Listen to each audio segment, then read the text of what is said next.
ನೋಡಿ, ಇದು ಆನೆತಲೆ ದಿಂಬದ ತಿರುವಿನ ಮಹತ್ವ ಅಂದ್ಬಿಟ್ಟು ನಾನು ಇಲ್ಲಿ ನಿಂತ್ಕೊಳ್ಳೋಕ್ಕಾಗಲ್ಲ. ನಾನು ಸ್ವಲ್ಪ ಮೂವ್ ಆಗ್ಬಿಟ್ರೆ ಒಳ್ಳೆಯದು.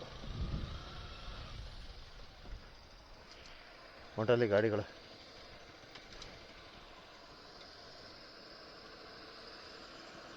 ಒಂದು ಲೆವೆಲ್ಗೆ ಸರಿಯಾಗದ, ಒಂದು ಲೆವೆಲ್ಗೆ ಓಕೆ, ಒಂದು ಲೆವೆಲ್ಗೆ ಓಕೆ.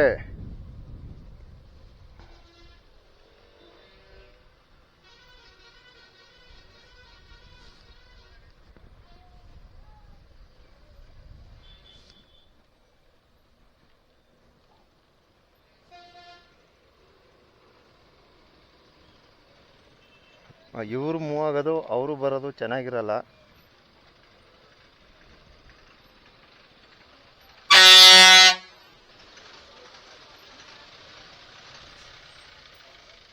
ಇದೊಂದು ಡೇಂಜರ್ ಸಿಚುವೇಶನ್ ಅಂತ ಹೇಳ್ಬಹುದು.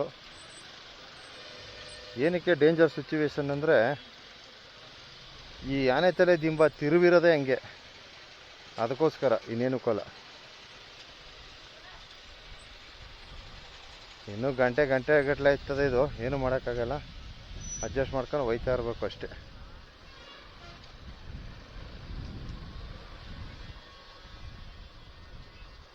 ನೋಡ್ರಿ, ಓಹೋ ಎಲ್ಲಿ ತನಕ ಜಾಮ್ ಆಗಿದೆ.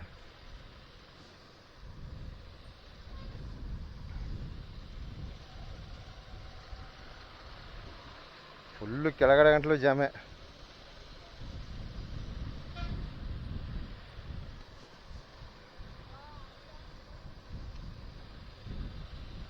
ನೋಡಿ ನೋಡಿ ನೋಡಿ, ಒಂದು ಸಲ ಆನೆತಲೆ ದಿಂಬ ತಿರುವಲ್ಲಿ ಸಮಸ್ಯೆ ಆದರೆ ಈ ರೀತಿ ಗಂಟೆಗಟ್ಟಲೆ ಜಾಮ್ ಆಗ್ಬಿಡ್ತದೆ. ಏನು ಮಾಡೋಕ್ಕಲ್ಲ. ತಿರುವನ್ನು ಅಗಲೀಕರಣ ಮಾಡಬೇಕದು, ಅರ್ಥ ಆಯ್ತಾ? ಶಿಸ್ತು ಮಾಡಬೇಕು. ಅದು ಶಿಸ್ತಿಲ್ಲ ತಿರುವು.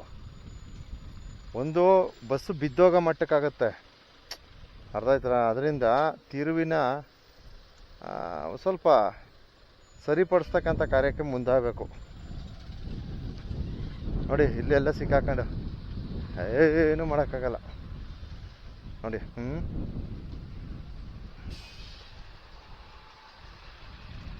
ಇರೋಣ ಹೋಗ್ಬೇಡ. ಅಯ್ಯೋ ದೇವ್ರೆ, ಇದ್ಯಾಕೆ ಅಣ್ಣವ್ರು ನುಗ್ಕೊಂಡು ಹೋಯ್ತಾರೆ? ಜಾಮ್ ಜಾಮ್ ಜಾಮ್.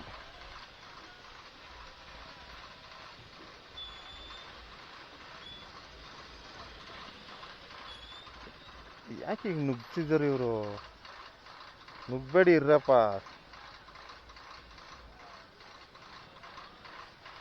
ಅಯ್ಯಯ್ಯ, ಸಂದಿಲೆ ನುಗ್ಸ್ಬಿಟ್ಟ ಅಣ್ಣ. ತುಂಬ ಫಾಸ್ಟು ಜನ. ಆಕಸ್ಮಿಕ ಒಂದು ಚೂರು ವ್ಯತ್ಯಾಸ ಆದರೆ ನರಕ್ಕನ್ಬಿಡ್ತದೆ. ಎಷ್ಟು ಸಮಸ್ಯೆ ಗುರಿದು. ಛೇ ಛೇ ಛೇ ಛೇ ಛೇ ಛೇ, ಏನು ಸಮಸ್ಯೆ ಇದು?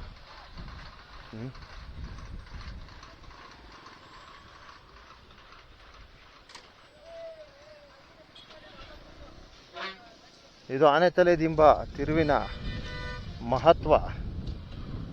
ಈ ರೀತಿ ಅಮಾವಾಸ್ಯೆಗಳು, ವಿಶೇಷ ದಿನಗಳು ಈ ರೀತಿ ಗಂಟೆಗಟ್ಟಲೆ ಜಾಮ್ ಆಗ್ತಕ್ಕಂಥದ್ದು ಸಹಜ ಸ್ಥಿತಿ.